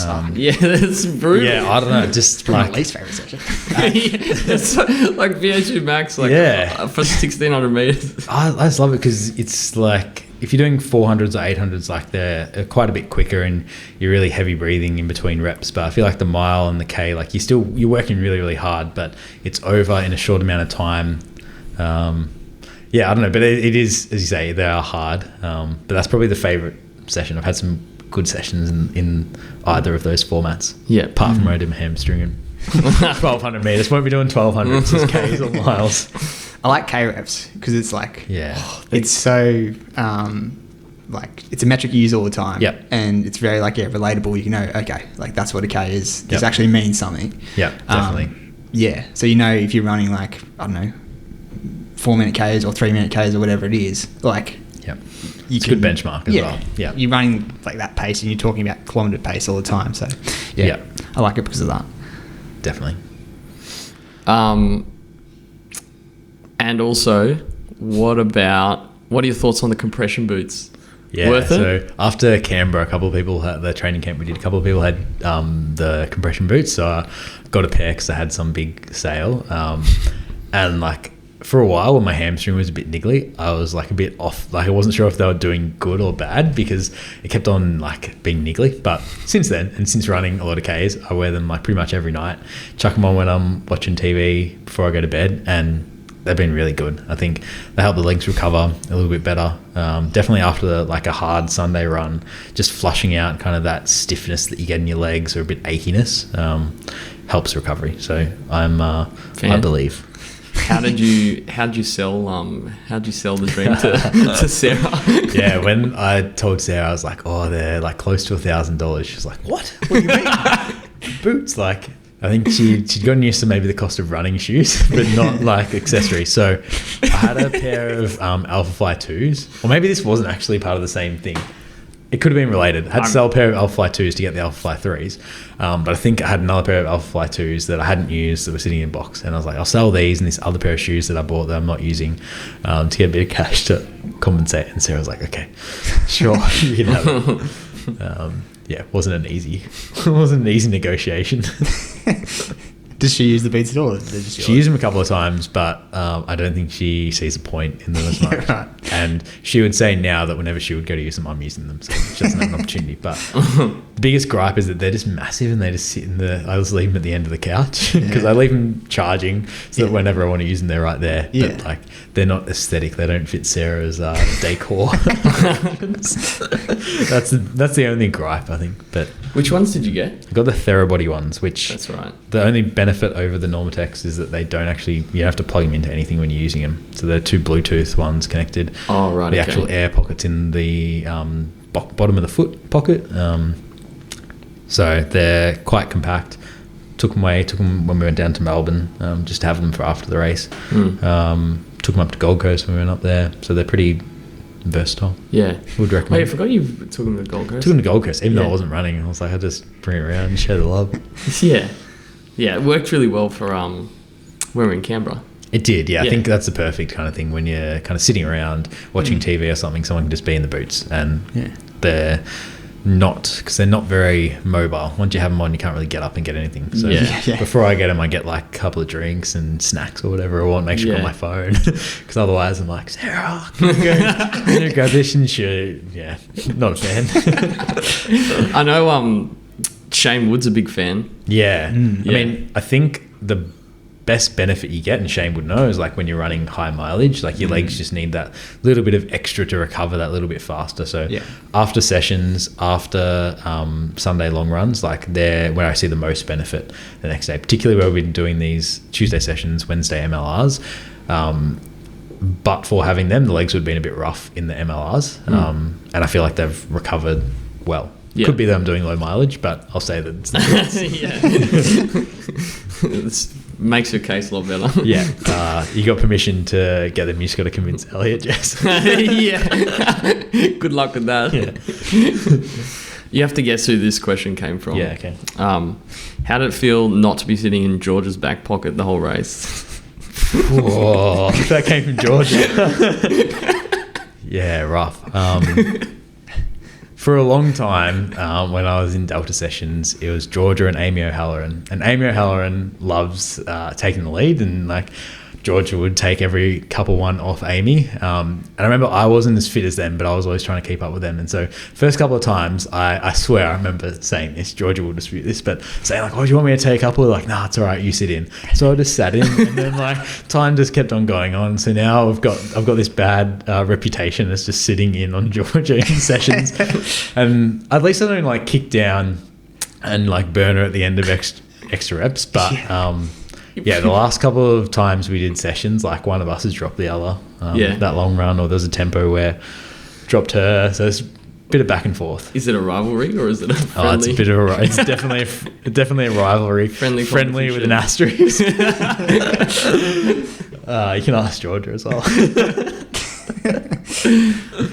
Georgia also had a serious question. How did it feel finally to break 3 hours? Yeah, good. I was quite disappointed initially that I didn't get 2:55, and then I was like a while off that. I think I was more disappointed that it didn't feel as easy. But I think in hindsight, reflecting, and I was chatting with her and Buzz about this as well, like, should be really happy. Like, that was the initial goal. I was chatting about this with Anne as well. Everyone that I've kind of spoken to is like, sub 3 is like a massive achievement, and I should be really happy. So as the week's gone on, I've come to terms with that a little bit more, and being less disappointed about the 2:55, kind of zooming out, third marathon, another 8 minutes off PB for this one that was sub 3. So I've got to be happy. I think I knew that I could do a lot faster being that little bit fitter. Like I knew that if I had the same fitness as at Sydney 10, I could have run a bit quicker, that was the only disappointing thing. But I got to be happy with that. I got to zoom out and just go the next race, just take a couple minutes off every time. And as long as it's trending in the right direction. Yeah. I got to zoom out. Sub 3 is... It's massive. Particularly when you've come from where you've started not that long ago as well, realistically. Yeah, well, last year I hit like sub 20, sub 40, sub 90 in the 5, 10 and half. And so I had a bit of momentum coming off that. I was like, I've got to do sub 3. And so I got 306 last year and I was like, I was really close. So it is nice to kind of close that, the loop of the... I don't know, they're good benchmarks to have. Yeah. You can hit all of them. You can kind of... Can mentally... Proper running. Proper running, yeah. Plus, you're still very young as well, so you got heaps of running. Yeah, I got to zoom out and think about Ant reminded me of that as well. It's like you could do that. Fred said the same thing. He's like, you could have 20 more years of running hard and sorting that. So, yeah, I got to take it as a win and be happy with that. Yeah, and once you get the mileage back up, as well. So, really good. I think I just got to be happy not injured, right? And the legs got through it is like a massive... So if I can do that to get sub 3, like if the fitness comes, which is probably the easier out of those 3, just got to be consistent and patient, I think. Yeah. We always want more. we always want more. Yeah. It's never... Yeah. It's so hard to get it all right though. Like... Yeah. Like you always got moments where you're like, oh, I was so fit at this time. Yeah. If only I'd done it then or whatever. Just running a PB in any race is like... It's always huge. It's so hard.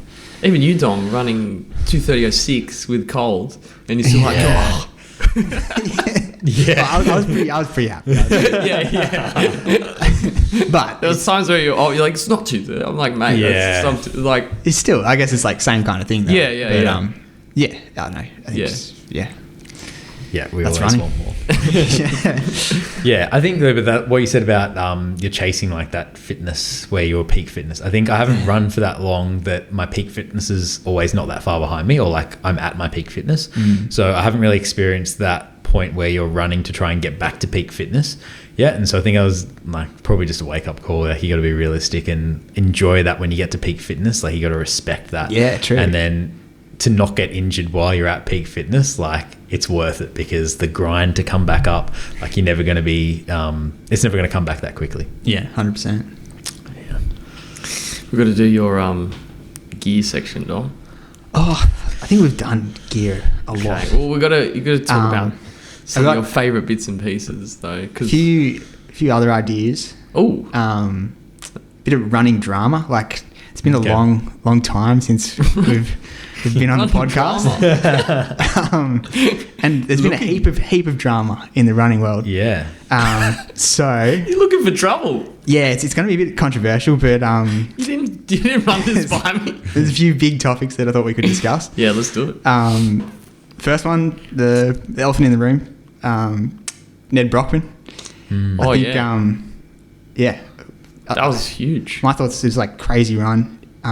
Awesome to see him do that. Like really impressive effort. There's a few things that I would have done better. I think. Are you advising Ned now? I'm just looking back on the whole thing. I think it's crazy and it's inspiring to see someone dig that deep and push themselves that hard. But probably could have made it a bit more official. Like I think the way that it was organised was like a bit sloppy, possibly. In what way? It wasn't registered to be like an official record attempt. Okay. Didn't have the right like authorities signing off on it. I think it needs to be like a race if it's going to be a record, and like be recognised by the so they have to bodies, create something, or yeah, they have to create something, and then I think have like other people running in the race. Right. Interesting. And that's surprising given how big the team and stuff how big that operation seemed. Yeah, I think like it seems like there's a bit of a disconnect between like what he was doing in like the running world as well. Like I feel like he's kind of separated himself from the whole running scene a bit. But I don't know. I think it's still really cool and awesome Yeah. what he's done, and like it's crazy effort. Like, What did he raise? Like 2.7 billion. yeah, Almost? yeah. No, it's nuts. And then, so how did it go overall? I think like day 5 he started having some issues. Yeah, so I think the first 3 days he was running like 100 miles a day, which is Yeah. just insane. Like I think he ran like almost what I ran for the 12 hours in his first 12 hours, which is just nuts. And then, yeah, he did that, like ran 100 miles for 3 days and then fell off a little bit, but then kept it going, was running like 130 Ks a day. And then I think he missed the record. Like he set out he was going for the record. He missed it by about 2 days, but the record he was going for is like set by Yannis Kouros, Who's an absolute gun. yeah, he's like the greatest of all time in like big ultra running events. Yeah. Around the track and that sort of stuff. But yeah, no, it's still crazy impressive effort, but I don't know, that was my 2 cents worth. What Get do you the guys organisation better. Josh, what do you think? Yeah, impressive. I didn't really follow it too much, but Yeah. I think it's honourable for a good cause. I wasn't I wasn't too interested. As you, like I know what you were kind of saying, Different like losing crowd. a bit of disconnect with the running world maybe. I think that's a missed opportunity because like Yeah. I feel like he could have really got the running community behind him a lot more. Yeah. Considering he's running. But yeah. I didn't feel really personally attached to it. No, I think yeah. it's more like a shallow media thing than actually genuine running. Yeah. I don't know if that's unfair to say, but like I just didn't feel personally connected to it. But Yeah. I mean, I saw the outcome and saw the controversy on Strava and everything, and Controversy on Strava. well, they're doing like some master lap timing, right? And like Oh, one right, watch yeah. diet or something. Like I was following that. Oh, right. Okay. It's bad in. Sounds like you're invested. It's just a lot of drama around it. That's why it's a drama segment. Yeah. The next one, did you hear about Camille Herron and the Wikipedia stuff? No. So Camille Herron's like another big ultra running name, and it was found out that like her husband had gone into I think Killian Jornet and Courtney DeWalter's Wikipedia pages and like tried to like just subtly mark them down a little bit and to make How would they prove that? they've got like the logs, the IP address, and it links back to him, and that was pretty crazy. And then everyone's just gone off Camille Herron, What you reckon? which is like nuts. And it's like this is all happening in running. Like there's never this much drama in running. So that was crazy, and everyone's off Camille Herron because previously she was like one of the darlings of the sport as well. Like and she's got all these crazy records and stuff like that, and That's a good way to get people offside. it's weird. I don't get like Why would you though? do that? Like you can have 3 great runners. Like just Weird. I don't know. It's very strange. Wanted some brownie points. Maybe they thought something was incorrect. I don't know. It just seems very weird. But regardless, it's very weird behaviour. Yeah, really strange. Yeah. Then what about the women's world record? 209, 2 minutes nuts. under the previous world record. Yeah, crazy. Just Insane. incredibly fast. But I guess like it's maybe a little bit suspicious. I don't know, but like crazy things happen, and I think women's running has just gone bonkers the last couple of years. Like the world record's getting broken in all the events all the time. So I don't know. Maybe it's not too weird, but who knows? Yeah. Poor timing, I guess, or unfortunate timing that it came out in the controversy with doping bans a couple of weeks before, right? Right. It just kind of holds a little bit of uncertainty over it, which could be unfair, like could be completely clean, but it is exciting. I saw a cool graph, like Runners Nerd posted a graph of like the gap between men's and women's world record for the marathon, and it's definitely like the gap's narrowing, which is really exciting, right? Yeah, right. Like to be within 9 minutes now, like Yeah, it was sub 210. Yeah. It's insane. It's insane, yeah. Yeah, really exciting though. I mean, if it's clean, like really exciting. Yeah. Well, yeah, it's awesome. And the last one. This one's like another bit of drama. There's the Australian Ultra Trail Running Association, Ultra, and like I'm a member, and they sent out like an email a couple of weeks ago about kicking a guy out of the association. And they were having like... Send an email about it. Yeah, they sent an email to all their members saying like, oh, look, we're like having this appeal to kick someone out of our association. Is there like a headshot there as well? Like, this is the guy? Yeah, well, and then it like explained like what had gone on, but it was all from the perspective of Ortra. Rather than... And then they were having the vote like that week or something.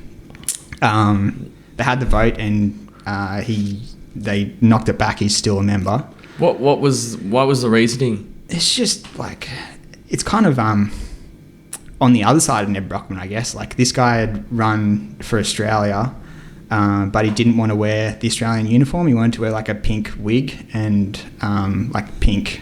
I think his thing is to wear pink when he runs or whatever. Sure. So he wanted to do that, and then there was a lot of drama with him and the association who were looking after the squad or whatever. And they got into a big argument, and then it ended up in this. What was did they give a reason? Like, did they obviously had to give a reasoning as to why they were? Well, I think there's like professionalism, and like you're representing Australia should be, there's like, I don't know, codes, rules around wearing the uniform and things like that. But I don't know. I guess, because there is a bit of a point there. I guess if you're representing Australia, you should be wearing the uniform. But at the same time, it's like, if your thing is you wear pink wigs, then fair enough. That's like who you are. But, is it a different singlet or just the wig? I think maybe he pushed it a bit too far. He was trying to wear like a pink undershirt and then the Aussie singlet and the pink wig. They're just like... At the same time, like, if you're wearing a pink wig, like, I don't know. Do you really need to wear that when you're representing Australia? I don't know where to stand on this. You sound pretty conflicted. I don't know where to stand on I this. thought you started the tone of being like, it's ridiculous. And then you're like, but maybe it is ridiculous. But I don't think it deserves to get kicked out of the association, though. No. I don't know. What are your thoughts? I mean, without reading into it and stuff like that, I mean, yeah, I don't know. Like, you can wear the wig, but I mean, if there are certain rules, I should be followed. But great insight from me. What do you think? Surely there's like compromise, could have worn both or something. But I get it, the integrity of like. It needs to be a big thing to represent Australia, and if someone like gets there and they're like, "Oh, I don't want to wear it," it's kind of like you need to enforce some integrity there, right? Like most people, imagine if it was America, right? If you had the opportunity to wear American kit, like everyone would be like, "Oh, it's amazing." Yeah. So if the equivalent in Australia is someone gets there and they don't want to wear it, it's like, "Oh, it's a bit weird. We can't have that. Like we've got to enforce something. We've got to." True. But surely there could have been a compromise around the scenario. But if it was just the wig and you're still wearing the singlet and like, because they obviously got to have standards. Yeah. So if you don't want to follow the standards, then... But I guess to make a big fuss about it's a separate thing. Yeah. I don't know. It's weird that it just ended up at that point that I thought they would have resolved it. Yeah. But, internally. Yeah. A bit more drama. Mate, you got to just can't wear the wig. Yeah. No mass email required. But trying to get us in trouble, Dom. What's going on? Oh yeah, great controversial segment. Dom's drama. Yeah, but that's it. That's all you got this week. That's it. Yeah. Don't want to talk about politics. Yeah, no more drama. No. We do have to talk about a little like some of the gear because you're a big gear guy. Oh yeah, and gear. Yeah. Running gear specifically. Yeah, like Mr. Tracksmith. Oh, a Tracksmith, nice. Yeah, I do like the gear. I think I've always liked fashion or like nice clothes. So getting into running, like there's been a real trend the last couple of years of like not even the last couple of years, but like some boutique brands that are coming out there that make some real nice stuff. So I do like Tracksmith stuff. Tracksmith's good. What else? Anything else? I like On as well. Like I've been liking the On stuff. I think it's just pretty hard to get your hands on it in Australia at the moment. But yeah, the On shoes as well has been pretty good. Like I really like the new Cloud Monster Hypers. It's been good. I think, but if you give On like another 5 years and they get all that research and time to like test the market and everything, they're probably going to come out with some really, really good stuff. Like the stuff they're coming out with now is good. Nike's usually just like the default. Like it's almost for race shoes, definitely. I haven't experimented with other race shoes. Like it's always been Alpha Flies. Had the 1s, 2s, and the 3. Just ran in the 3s. Had the Vaporfly 2s, had haven't gone back to the Vaporfly 2s after like ruining my legs with them. But the Vaporfly 3s, love them. Next one I'll probably try is the On Cloud Boom Strike, like their new race shoe, just to give that a try, because I think the couple of Ons that I've had, like the Cloud Monsters, have been good.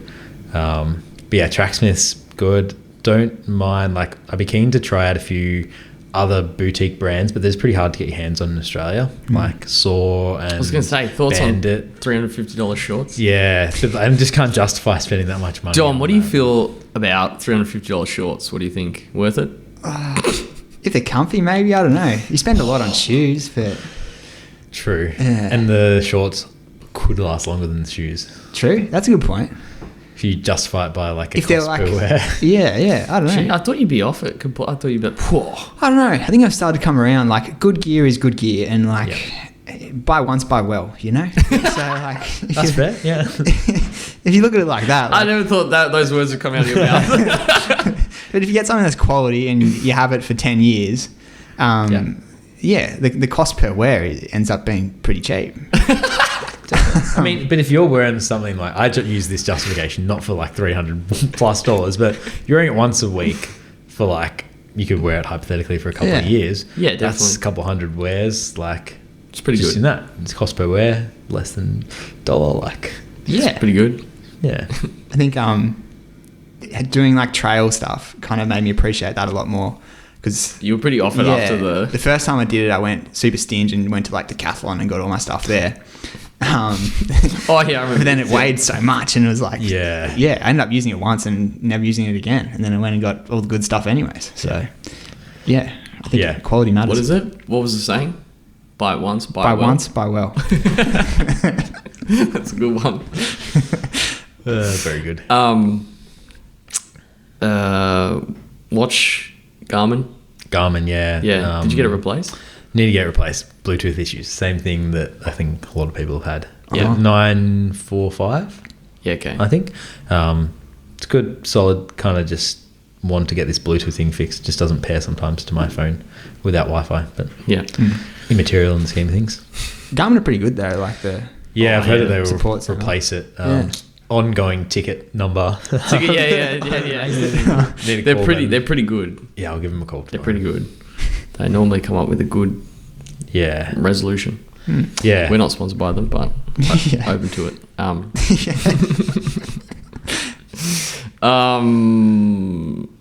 Anything else? Maybe what's next? Yeah, not too much. I think the plan is to kind of just take it easy and get back into the swing of things. I'd like to run like a 5K sometime this year. Just do like a park run, or if there's a track race that works out. No, you were joking, sub 17, but definitely sub 17 is like the goal, I think, next. Roads soon. Yeah, Roads park run or something like that. That'll be it for this year, like no other plans. Then next year, tentatively, I think Sydney 10 will be like an A race. Yep. I'll like actually go all in on that and have that as the A race, so it can come off it after and not have to worry about another race.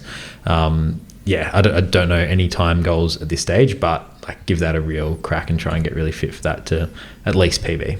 Another marathon?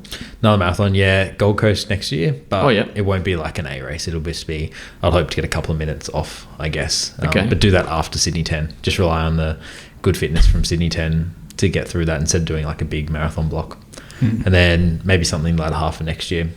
Love to do Bondi to Manly. Really? The 80K? Not the 80K, maybe the relay. The relay? Okay. Yeah, just a bit of FOMO. I'm going to be out there spectating hopefully this weekend. Oh, yeah. That'd be good. Yeah, don't think the legs will pull up. Could be a last I was going to say, minute. do you want to take my spot? Yeah, maybe that, or like a marathon, Sydney, Melbourne, end of next year, like something in that latter half. Sydney was good.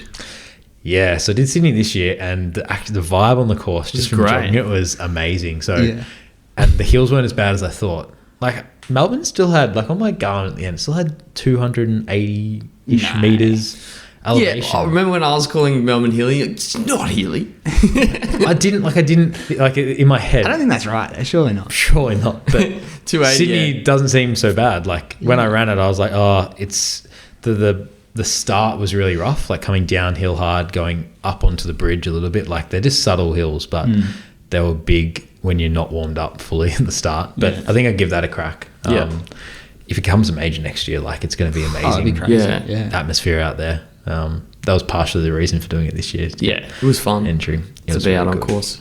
Yeah. It was Lots good of day. people. Thanks for the support. I think we yelled at you when you came past, especially at 36K. When do they announce if it's a major or not? I don't know. I think there's the Cape Town Marathon today, which is Oh, another candidate race. Okay. And I think there's Okay. one other one. But I think I saw some comment that it only had only 21,000 participants, which I think Sydney have more than that from memory. But I think they could, like, I don't think they're in competition with each other, though. It's like, just, Yeah, I remember hearing that as well. can you tick all the boxes? Yeah, they could grant another couple, right? Yeah. Which kind of makes sense because they don't have any major in, like, Africa. Yeah. They don't have any major. Well, they got Japan, but Yeah. I think China's kind of different market. Yeah. And then, there's nothing kind of in Oceania. So Yeah. It'd be good. I'd definitely, if it becomes a major, I'd definitely do it. Do that one. Yeah, they might get the bug for doing other majors. Who knows? Yeah. Oh, that'll probably, yeah. Yeah, I can one see you day. doing that.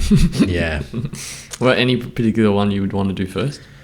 No, I haven't really Thought thought about too it? much about it. I mean, Maybe don't think about any would be good. Yeah. Like London, Tokyo, New York. Yeah. All these are good places to go travel as well. Yeah. Which I think, speaking to a couple of people, like, you got to balance it out right with the travel and the actually doing the race. Like, speaking to Chris, just been overseas. Yeah. in Yeah, I think he Berlin, did pretty well. He did it pretty well. I think you have like a week or so to acclimatise and get used to the time zone and then do it. But other people like Josh Key said he was on his feet heaps in New York before he did Chicago. Yeah, he was stressing. Yeah. Either way. But yeah, one day love to. Cool. Dom, any more drama you want to? No, there's like a race at the end of October. Yeah. On the track. I think the King's Cross Track Club are putting on another one yeah. on a Thursday night. I think it's on They the always 30th. do Yeah. a good job. Yeah. Yeah. Yeah, well, it's always like good crowd and good atmosphere. So I'll probably do that. Yep. Hopefully go sub 17. But who knows? I actually have no idea what shape I'm in. Yeah. So yeah, I think I'll do that, and then after that, maybe try and get back into it. Do Ballarat, some races mate. next year. Ballarat, when's that? Anzac Late. Day. Oh, Yeah. Weekend. Yeah, okay. I don't know. Maybe. I might just I don't know. I have to commit to something. Yeah. That's right. It's not a now problem. Yeah. What about you? problem. Anything coming up?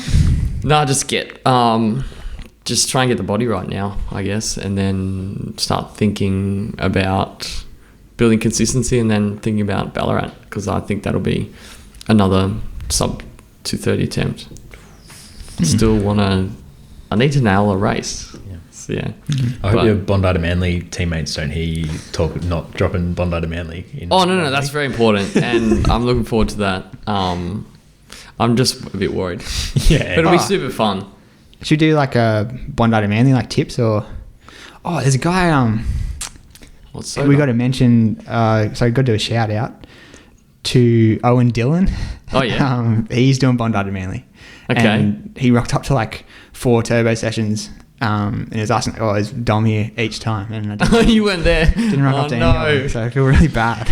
Sorry, Owen. But he's going to smash it. Yeah. Yeah. Any tips for Bondi to Manly? Don't look at me. Just this will be you, Or mate. trail running tips? Second, what? No. Any trail runners out there? No, not at all. But get your nutrition right. If you haven't, my Nutrition. tip is if you have a plan and you know it works, don't steer away from it. That is a good one. That's a really good one. Because you made that. Smart. Very smart. Yep. Okay, good tip. I like that. Sorry, that was just a personal dig at you, Dom. But anyway, Yeah, and 100 episodes. big. Yeah, congrats, guys. Yeah. Massive. Are we going to do anything to celebrate or?